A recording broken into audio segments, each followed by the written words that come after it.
चलो यार शुरू करते हैं 23 जनवरी का जो फर्स्ट शिफ्ट का पेपर है, देखते वो कैसा था।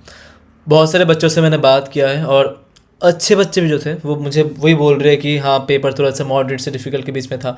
फिज़िक्स का पेपर स्पेशली, जो कि जैसा कि 22 को देखा गया था उतना आसान नहीं था, थोड़ा सा लेंदी था पेपर शायद से। एक बार देख लेते हैं कि कैसा पेपर था। तो पहला जो क्वेश्चन है वो क्वेश्चन पूछा गया है बोर्ड से। मैंने बोला भी था कि एक बार अच्छे से बोर्ड पढ़ लो क्योंकि वहाँ से क्वेश्चन आना ही आना है। दोनों पेपर में क्वेश्चन थे, इस पे भी आ गया। ठीक है, चलो देखते हैं। दिया गया है कि इलेक्ट्रॉन का जो ग्राउंड स्टेट पे है वो A0 है, मतलब 0.529 को उन लोगों ने ए बोल दिया है। हीलियम आयन का थर्ड एक्साइटेड स्टेट, ये बहुत ही सिमिलर सवाल है जो कि शिफ्ट 1 पे आया था, सेम टाइप का सवाल पूछ दिया गया है। ठीक है, चलो करते हैं। हमें पता है कि आर का जो वैल्यू है वो क्या हो जाता है A0 n²/z ना।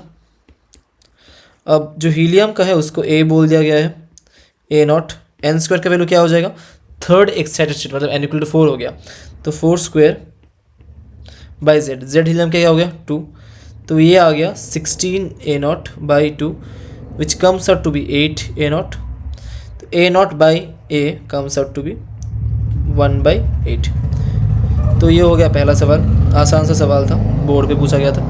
आगे बढ़ते हैं इसमें, चलो ठीक है। ये थोड़ा फास्ट सॉल्व करता हूँ मैं, तो मैं लिखता नहीं हूँ कि कौन सा क्या क्या था।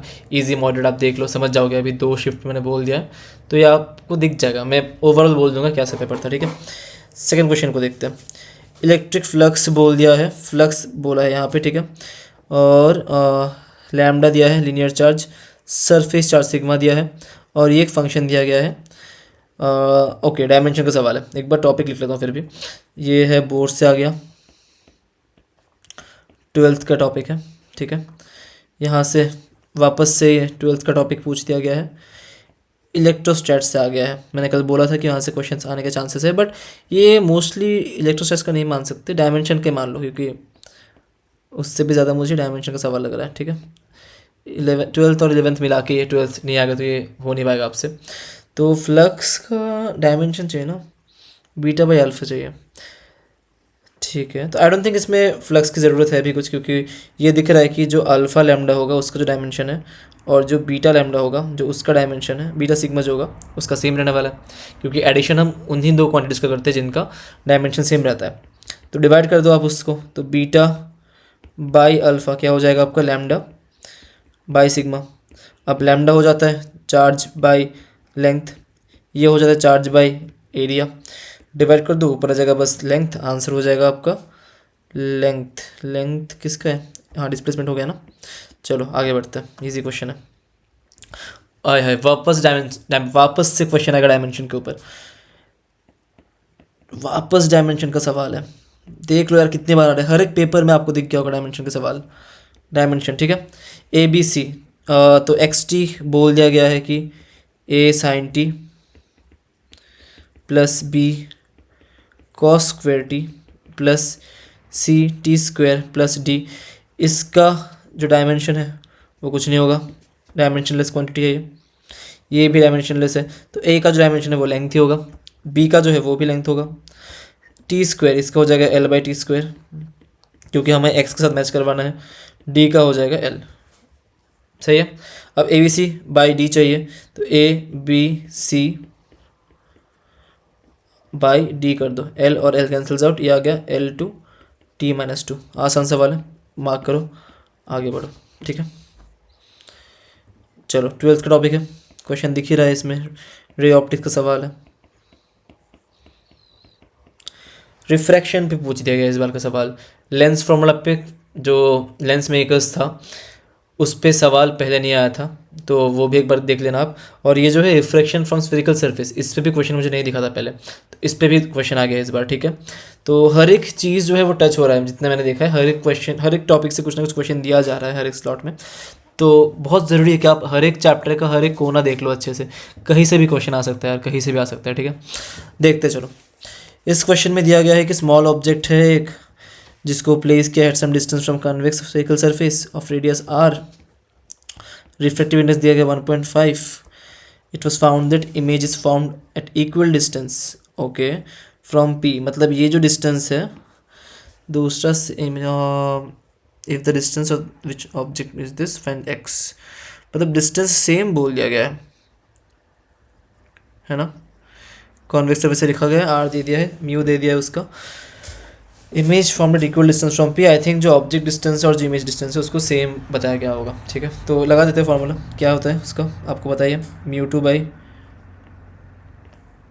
We minus mu one by U is equal to mu two minus mu one by R. चल, म्यू टू क्या हो गया आपका 3/2, वी क्या हो गया, ये भी आप एक्स ही मान लो, एक्स माइनस म्यू वन क्या हो गया, म्यू वन हो गया आपका 1, यू क्या हो गया, यू हो गया माइनस एक्स आपका, is equal to mu two minus mu one by R. R तो पॉजिटिव हो जाएगा आपका, ठीक है, क्योंकि उस साइड में है ये। तो चलो फिर सॉल्व करते हैं इसका भी। 3/2x plus 1/x is equal to 1/2r, ये आपका हो जाएगा 2x कॉमन जाएगा, ऊपर आ जाएगा 5 इज इक्वल टू 1/2r, 2 और 2 कैंसल्स आउट, x आ जाता है आपका 5r। आसान सा सवाल था, आगे बढ़ते, ठीक है। 5r पे मार्क करो, आगे बढ़ जाओ। चलो next, for given velocity time graph find the distance travelled up to 30.5 seconds. Okay 30.5 seconds, मतलब यार आसान सा सवाल है, डिस्टेंस पूछा गया है ना, सीधा वी टी ग्राफ के एरिया निकाल लो।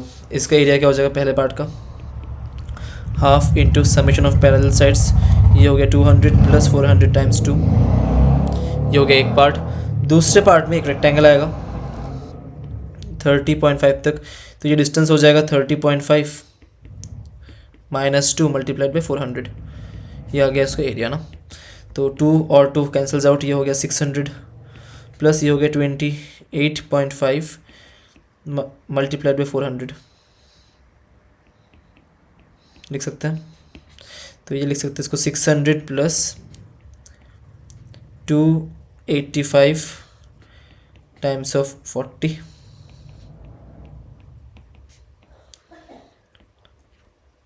1140 ना, कैलकुलेशन देख लो एक बार। तो ये हो जाएगा 1200 विच इज़ 12 किलोमीटर। आसान सा सवाल था, चलो आगे बढ़ते हैं, ठीक है। क्वेश्चन से डिफिकल्ट तो पूछे नहीं जा रहे हैं, तो आई डोंट थिंक इतना कुछ लेंथी पेपर था अब तक, तो ठीक ही लग रहा है। मैं थोड़ा फास्ट सॉल्व करने ट्राई करूँगी, क्योंकि लेंथी सुना था मैंने लेंथी है, तो हम ट्राई किए जितना जल्दी हो सके कर सके उसको आप लोगों को समझाते हुए, ऐसा नहीं कि मैं बस खुद सॉल्व करता रहूँ, ठीक है। 6th क्वेश्चन को देखते हैं। मास एम बोल दिया कि रेडियस आर दिया, रिलीज फ्रॉम रेस्ट बोला है, इंक्लाइन प्लेन लेंथ दे दिया है, बॉल से रोलिंग विदाउट स्लाइडिंग बोल दिया गया है, ठीक है। प्योर रोलिंग का केस है, स्क्वायर स्पीड चाहिए, आसान सवाल है। एक्सेलरेशन का फॉर्मूला हमें पता ही है, एक्सेलरेशन क्या होता है formula, g sin theta by 1 + k, ठीक है। For the first part identical balls है, एंगल डिफरेंट रहा, तो a1 क्या हो गया आपका g sin 30 1 + 1/k, k क्या हो जाएगा यहाँ पे, बॉल बोला है ना, आई थिंक स्फेरिकल बॉल होगा, स्फीयर ही बोल दिया होगा आई थिंक, ठीक है। 2/5 मान लो इसका, तो ये हो जाएगा आपका 5g/14, ये हो गया एक पार्ट, है ना, सही है। कैलकुलेशन भी हाँ सही है। a2 हो जाएगा आपका g√3/2 1 + 2/5 which will again be the same, बस यहाँ पे 5√3g/14 आ जाएगा। ये हो गया दो पार्ट। अब मुझसे पूछे वेलोसिटी, दोनों का डिस्टेंस सेम है, तो एक्सेलरेशन पता है, काइनेटिक एक्सेलरेशन कांस्टेंट है, तो लगा दो v² - u² = 2 times of a1 times of l, v2² हो जाएगा 2a2l, तो यहाँ से v1/v2 आपका निकल कर आ जाएगा a1/a2, मतलब obviously they will have the squares, a1/a2 का आ जाएगा 5 कैंसिल 1/√3, तो ऑप्शन ए आ गया। मार्क करके आगे बढ़ते हैं। Hot water moves faster than cold water, okay temperature बढ़ गया ना, तो आपको पता ही है कि फॉर लिक्विड्स अगर टेम्परेचर बढ़ता है तो इंटरमोलिकुलर फोर्स घटता है, हर एक लेयर के बीच का फोर्स घटता है, हेंस एक दूसरे को रोकना कम कर देते हैं और विस्कोसिटी कम हो जाता है। ये मैंने ऑर्डर क्लास में बहुत बार बोला था कि याद रखना, लास्ट ईयर भी क्वेश्चन आया था विस्कोसिटी के ट्रेंड पे, ठीक है। तो अगर टेम्परेचर बढ़ गया तो लिक्विड का विस्कोसिटी घटेगा, गैस का बढ़ेगा, और अगर डेंसिटी हमने बढ़ा दिया लिक्विड का, विस्कोसिटी बढ़ेगा, गैस का घटेगा। ठीक है, ये ऑर्डर याद रखना, उल्टा होता है, टेम्परेचर और डेंसिटी का उल्टा होता है, लिक्विड और गैस का उल्टा होता है, याद रखना है। तो पहला स्टेटमेंट तो करेक्ट है। अच्छा ठीक है, टेम्परेचर बढ़ गया मतलब हॉट वाटर का विस्कोसिटी कम है तो ये फास्टर होगा, तो हॉट वाटर फास्टर होगा, कोल्ड वाटर स्लोअर होगा, तो स्टेटमेंट 1 सही है। Soap water have higher surface tension than water, soap water का सरफेस टेंशन यार कम होता है, क्योंकि जैसे ही सोप वाटर एक इम्प्योरिटी काइंड ऑफ एक्ट करता है ना, तो जैसे ही हम सोप वाटर ऐड करते हैं वो सरफेस पे स्टे कर जाते हैं, दे एक्ट एज बैरियर्स, जो कि कम कर देते हैं सरफेस टेंशन। ठीक है, और अगर वहीं पे मान ले कुछ और हुआ, से मान ले जो सरफेस पे नहीं रहता है वो जनरली कम, जैसे NaCl हो गया, NaCl क्या कर देगा, NaCl कम कर देगा सरफेस टेंशन। ठीक है, तो सोप वाटर है, सॉरी गलत बोल रहा हूँ, NaCl ज़्यादा कर देगा surface tension, hydrogen bonding increase कर देता है ना वो, बट सोप वाटर कम कर देगा। तो सोप वाटर है higher surface tension than fresh water, गलत स्टेटमेंट है। स्टेटमेंट 1 ट्रू है, स्टेटमेंट 2 फॉल्स है, ये याद रखना आप यार। इम्प्योरिटीज मैं एक बार ट्रेंड लिख दूँ क्या, ठीक है देख लो एक बार ट्रेंड। फॉर लिक्विड्स टेम्परेचर बढ़ने से विस्कोसिटी घटता है, डेंसिटी बढ़ने से विस्कोसिटी बढ़ता है। फॉर गैस टेम्परेचर बढ़ने से विस्कोसिटी बढ़ता है, और डेंसिटी बढ़ने से विस्कोसिटी घटता है, उल्टा होता है इसका। ठीक है, अगर इम्प्योरिटीज़ ऐड कर दिया, मान लो अगर soluble impurities add, insoluble impurities add किया, इनसॉल्युबल इम्प्योरिटीज़ ऐड किया, तो सरफेस टेंशन जो है वो घट जाता है। जैसे कि आप लोगों ने नोटिस किया होगा ड्रेन में जब मस्कीटोज बैठ जाते हैं उसमें केरोसिन डाला जाता है ताकि सरफेस टेंशन कम हो जाए। ठीक है, तो इम्प्योरिटीज अगर हो गया, अगर इंसॉल्युबल हुआ तो घटेगा सरफेस टेंशन। ठीक है, और अगर सॉल्युबल हुआ, सॉल्युबल में 2 पार्ट हो सकता है। अगर ये मान लो सोप वगैरह हुआ, डिटर्जेंट हुआ, ये सब acts as barriers, surface tension कम कर देता है। और अगर मान लो NaCl हुआ, सॉल्ट हुआ, तो ये सरफेस टेंशन बढ़ा देगा, क्योंकि हाइड्रोजन बॉन्डिंग इंक्रीज करता है, आपस में अट्रैक्टिव फोर्स बढ़ जाता है, तो सरफेस टेंशन भी बढ़ जाता है। ठीक है, ये ट्रेंड याद रखना, क्वेश्चन आ सकते हैं इससे, याद रखना। ठीक है, चलो अगला क्वेश्चन है F=x² y + y² पूछा गया है कि y = x के लॉन्ग जा रहा है, नॉन कंजर्वेटिव फोर्स तो शायद सही है, तो वर्क डन पूछा गया। तो वर्क डन हमें पता ही है, integration of f(x) dx plus integration of f(y) dy है ना। अगर f(x) dx पुट करते हम लोग तो x² y dx आ जाएगा यहाँ पे, प्लस f(y) dy आ जाएगा y² dy, ये सीधा सीधा 0 से 4 का जाएगा, ये 0 से 4 का जाएगा, बट यहाँ पे सॉल्वेबल नहीं दिख रहा क्योंकि y भी है फंक्शन में। y को पुट करो x, तो ये बन जाएगा x³ dx प्लस ये बन जाएगा y² dy, ये हो जाएगा x⁴/4, लिमिट बिठा दो 0 से 4 तक, ये हो जाएगा y³ 3, लिमिट डाल दो 0 से 4 तक, ये हो जाएगा 4⁴, तो 4⁴ 64 plus 4⁴ 64/3 which is 64 times of 4/3 which is 256/3। Mark करो, आगे बढ़ो। ठीक है, next, when volume change is 0, volume change 0 मतलब आइसोकोरिक हो गया, प्रेशर कांस्टेंट मतलब आइसोबारिक हो गया, no heat is exchange adiabatic हो गया, work done by gas is equal to heat isothermal हो गया, डेल्टा U 0 हो जाएगा, तो P का 1 आ जाएगा, P का 1 एक ही ऑप्शन है भाई, मार्क करो, आगे बढ़ो। देख लेते एक बार, Q का 3 है, हाँ सही है, R का PQR होगा, सॉरी टाइपिंग मिस्टेक हो गया यहाँ पे, R का 2 है, और D का हो जाएगा 4th। ठीक है, चलो next, in the given circuit find the current through steady state बोला गया।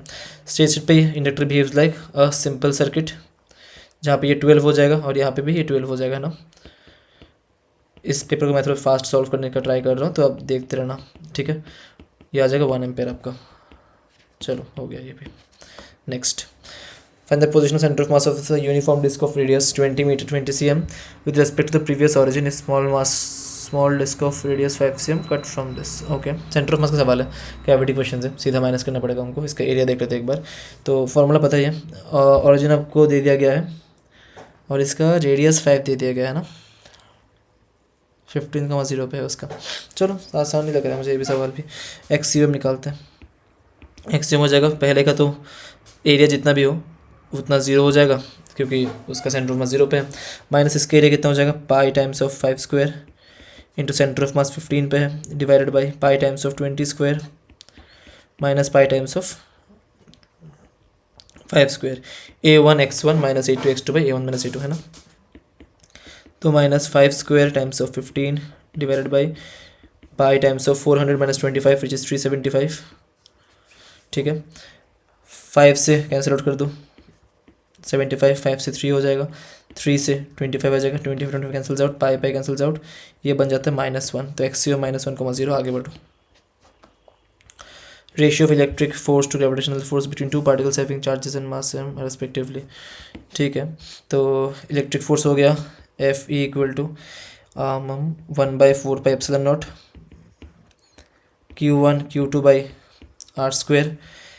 एफ जी हो गया, ये सवाल सीपी सिंह में भी था, आसान सा ही सवाल है, बट आई थिंक मैंने एक बच्चे से पूछा था, उसने बोला था कि वैल्यूज़ दिए हुए थे इसके, तो इसलिए कैलकुलेशन थोड़ा डिफिकल्ट बन गया था। तो आई थिंक इसलिए पेपर लेंदी हो गया होगा इस पेपर में, क्योंकि मेमोरी बेस्ड है, वैल्यूज़ नहीं है, तो इसलिए शायद से पेपर थोड़ा सा आसान नहीं लग रहा है मुझे अभी। तो F E by F G पूछा है ना, F E by F G अगर कर दोगे तो आर स्क्वायर कैंसिल आउट, 4πε0 ऊपर आ जाएगा, नहीं ये नीचे रहेगा 4πε0, तो 1/4πε0 रहेगा यहाँ पे, ऊपर रहेगा Q1 Q2, नीचे आ जाएगा GM1 M2।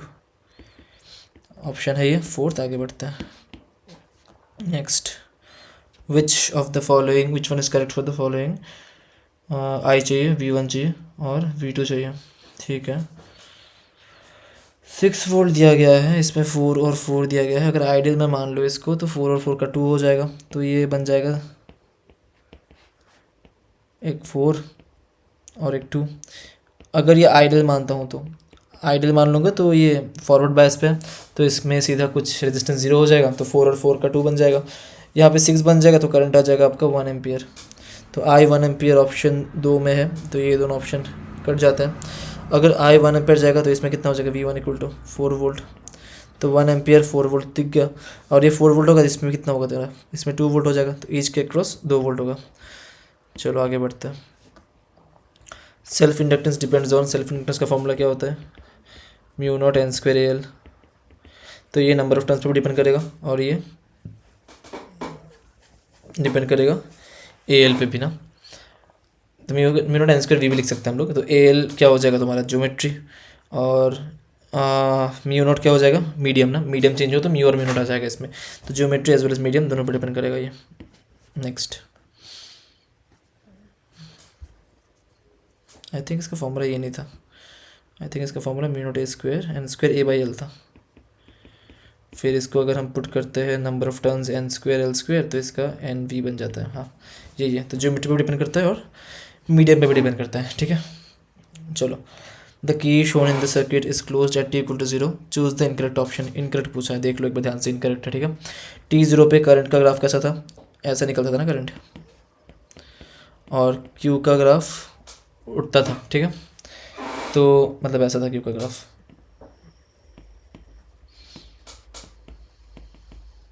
ऐसे बढ़ता था Q, चार्जिंग होता था। तो current in the circuit is 0, t=0 था, गलत है, तो 1 ऑप्शन करेक्ट हो गया। Voltage across capacitor is minimum across voltage capacitor, एक बार बाकी से भी देख लेते हैं। Across voltage capacitor, across the capacitor voltage is minimum, क्योंकि Q मिनिमम है तो वोल्टेज मिनिमम में होगा, सही बात है। Current in the circuit is maximum, correct है, C हो गया। Voltage across resistance is maximum, current ज़्यादा है तो वोल्टेज मैक्सिमम में होगा, तो सही बात है, एक ही बस इनकरेक्ट है। आगे बढ़ते हैं। 2 डायपोल्स, यार देख लो वापस डायपोल का सवाल आ गया। मैंने लास्ट वीडियो पे ही बोला था कि डायपोल इंपॉर्टेंट है, एक बार रिवाइज कर लो, उसके सारे फार्मूलाज आ सकता है वापस से। ठीक है, तो हर एक पेपर से हमें यही सीखना है कि जो जो क्वेश्चन हमें दिख रहा है कि हमें नहीं आता, वो एक बार सीख लो, कि बाई चांस अगर आ गया रिग्रेट ना हो कि यार ये मुझे पता था कि आने वाला है फिर भी मैंने छोड़ दिया, ऐसा ना फील हो आपको। बस देखते चलो।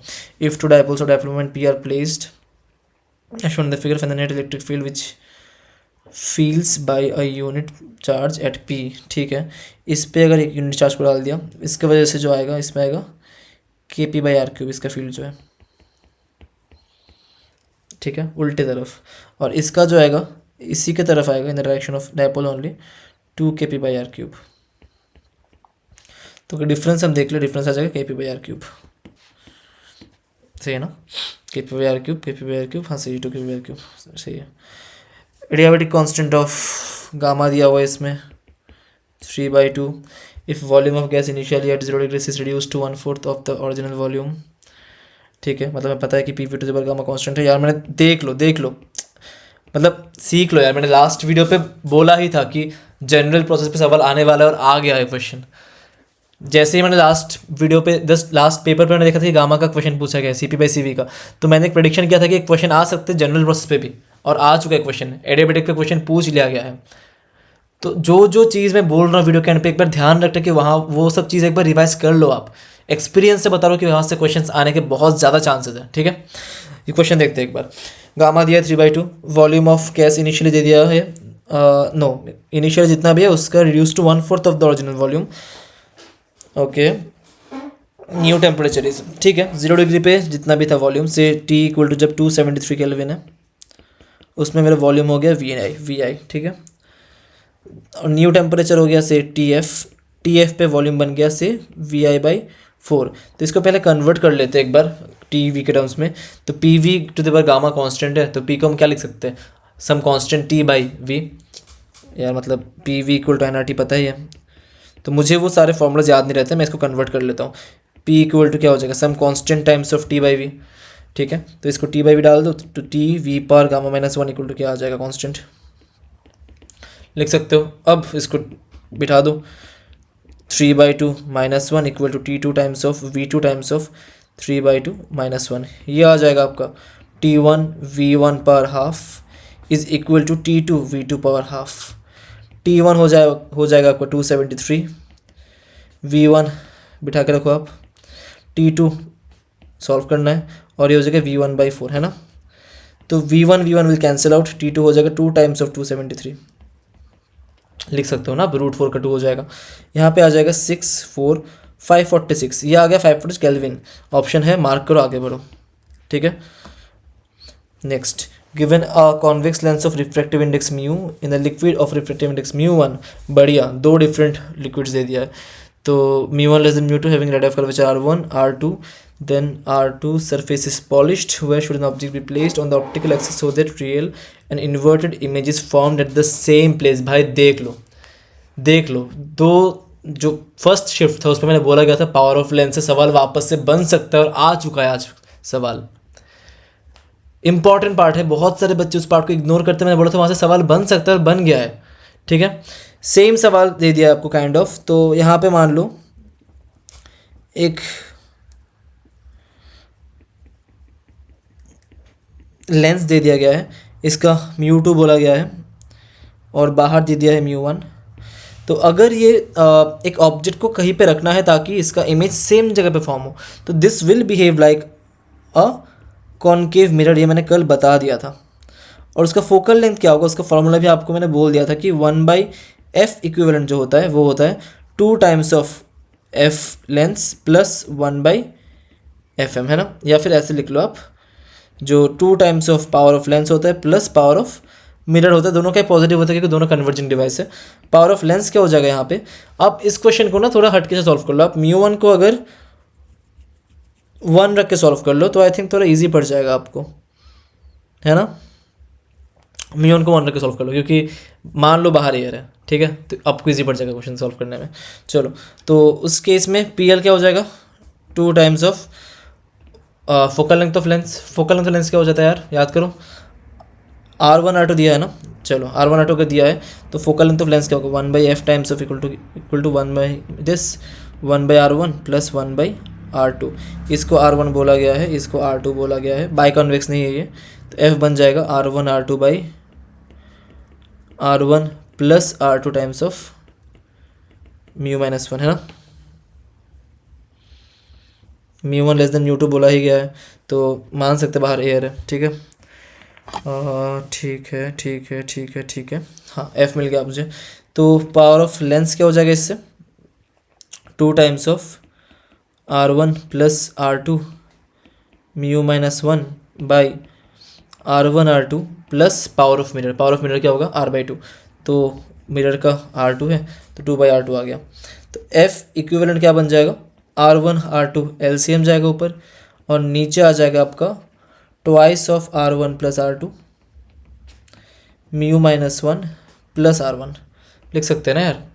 या आगे एफ इक्विवेलेंट, मुझे क्या चाहिए, मुझे चाहिए कहाँ पे प्लेस करना होगा, कहाँ पे प्लेस करना है, जो भी इसका इक्विवेलेंट मिरर होगा उसका जो रेडियस ऑफ कर्वेचर है वही पे प्लेस कर दो। तो जो radius of curvature of the equivalent mirror होगा वो कितना हो जाएगा, 2 टाइम्स ऑफ एफ इक्विवेलेंट। 2 से कैंसिल आउट कर दो यार, ऊपर बन जाएगा R1 R2, नीचे आ जाएगा 2 टाइम्स ऑफ R1, सॉरी 2 तो कैंसिल आउट हो गया, R1 plus R2 mu minus 1 plus R1, अच्छा 2 कैंसिल आउट नहीं होगा, एक 2 पर रहेगा, सॉरी, ठीक है, जब हो जाए कैंसिल आउट, हो जाएगा ना यार कैंसिल आउट, हाँ यार सिली मिस्टेक कर रहा हूँ मैं भी, हो जाएगा कैंसिल आउट यहाँ से, ठीक है, 2 2 कट जाएगा। अब एक बार देख लो, अगर म्यू 1 को 1 डालता हूँ, ये तो नहीं बनेगा, म्यू 1 को 1 डालता हूँ तो ये 1 बन जाएगा, ये म्यू 2 रह जाएगा यहाँ पे, ये 1 बन जाएगा, ये भी नहीं बन रहा है आंसर। ठीक है, एक बार इसको ब्रेक कर लो, क्या हो सकता है कि उससे थोड़ा सा आसान बन जाए। R1 R2 यहाँ पे आ गया, ये mu R1 minus R1 plus mu R2 minus R2 plus R1, R1 और R1 कैंसल्स आउट, तो बचेगा R1 R2 by mu common ले लिया तो बचेगा R1 प्लस R2 और माइनस में रहेगा सिर्फ R2। सही है ना,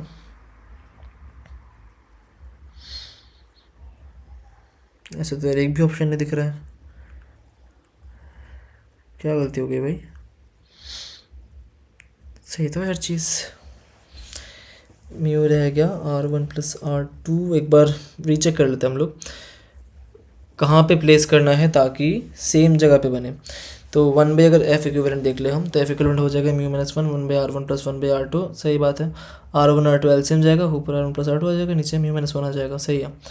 और अगर हम इस पर भी 1 बाई एफ इक्विवेलेंट देख लें तो ये 2 टाइम्स ऑफ लेंस हो जाएगा प्लस पावर ऑफ मिरर हो जाएगा, पावर ऑफ मिरर का R2 सर्विस सिल्वर्ड है, बढ़िया, तो 2 times of power of lens आ गया, तो वो ऊपर गया, नीचे R1 R2 आया, प्लस 2 बाई R2 आ गया, एलसीएम लिया तो यहाँ पे रहेगा R1 R2, ऊपर जाएगा R1, तो 2 से कैंसिल आउट हो जाएगा, तो ये बचेगा बस ये। तो अगर इसको हम सॉल्व करें तो ये R1 mu minus R1 plus mu R2 minus R2 plus R1 cancels out, नीचे रहेगा mu R1 plus R2 minus R2। तो इसमें अगर म्यू 1 को 1 पुट करें तो ये आ जाएगा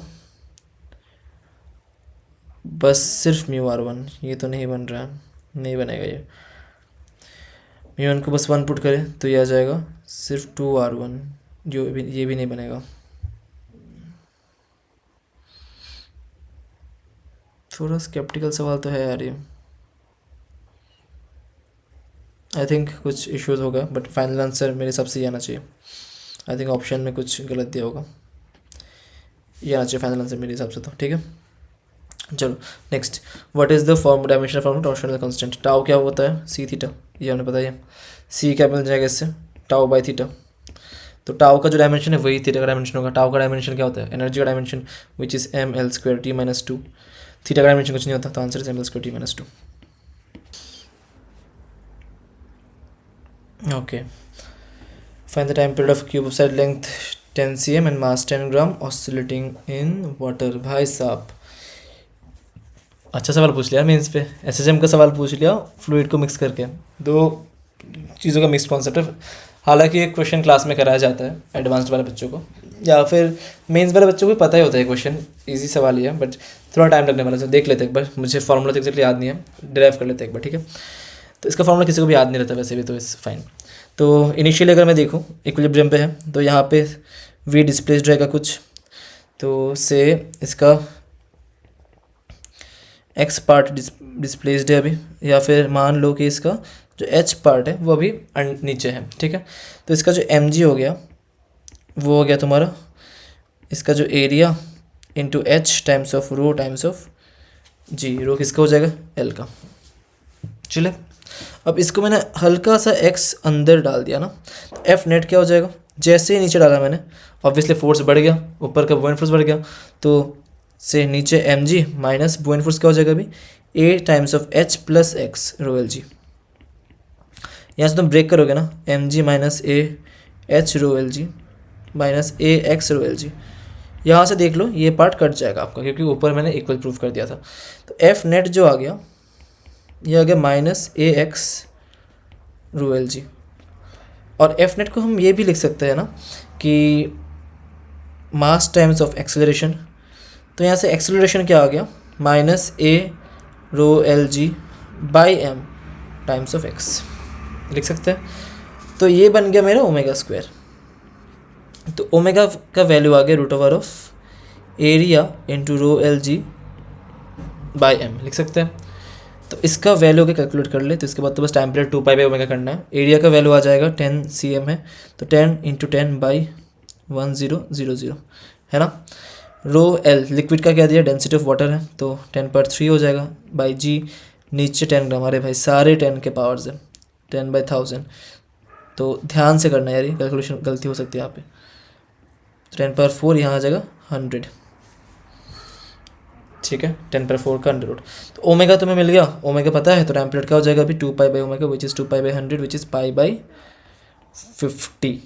तो सेकंड क्वेश्चन मार्क करो, आगे बढ़ जाओ। नेक्स्ट क्वेश्चन, 20 क्वेश्चन से अब तक फिलहाल हमारे पास। तो यार अच्छा पेपर लगा मुझे।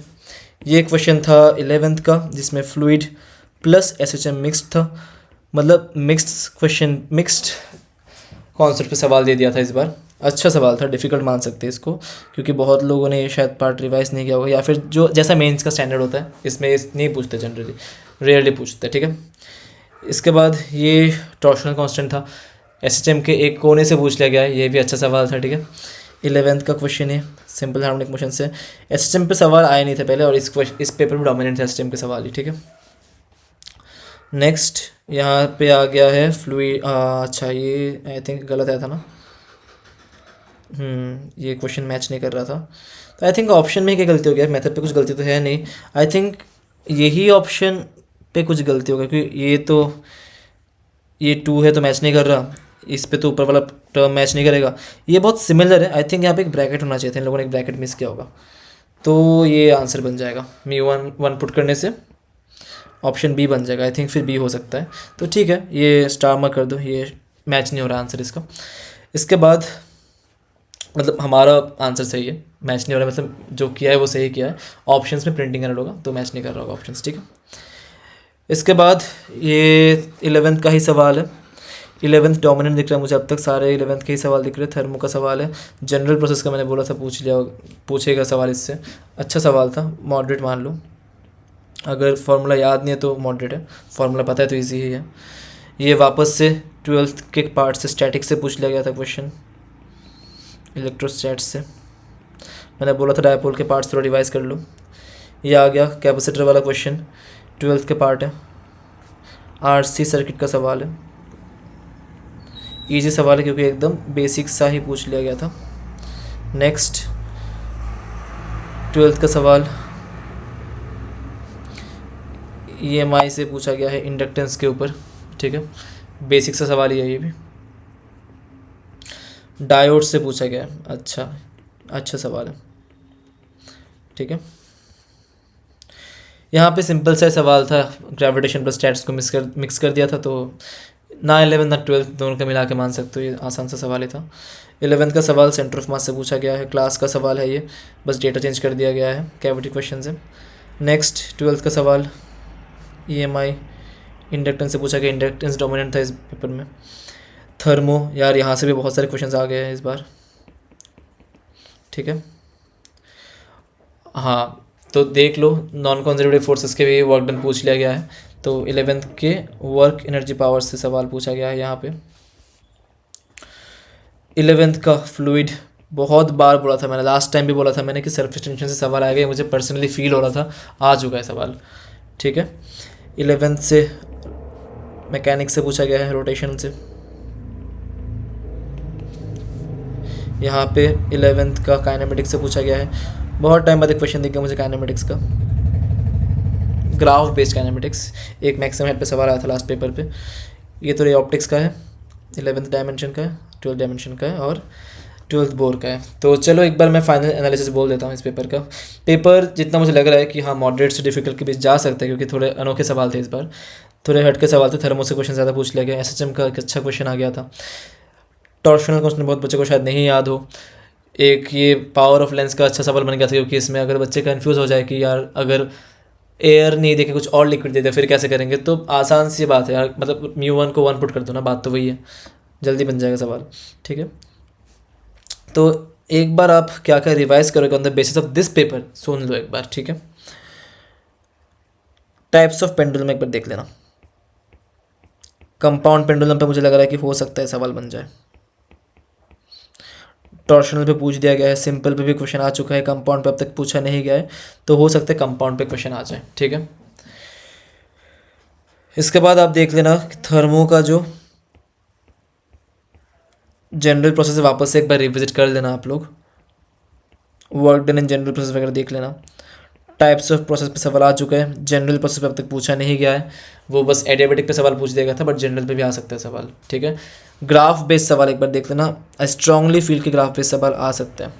ठीक है, डायोड बेस्ड सवाल आपसे बन जाएंगे, उतना कुछ डिफिकल्ट नहीं होगा। ठीक है, एसएचएम के ऊपर और भी सवाल बन सकते हैं, आई स्ट्रांगली फील कि वेव्स पे सवाल आएगा, क्योंकि अब तक वेव्स पे सवाल नहीं दिखा है मुझे, हो सकता है कि वेव्स पे सवाल बने। ऑर्गन पाइप पे सवाल आया था, but in general waves on string से सवाल नहीं आया अब तक। ठीक है, तो वेव्स ऑन स्ट्रिंग का एक बार देख लो।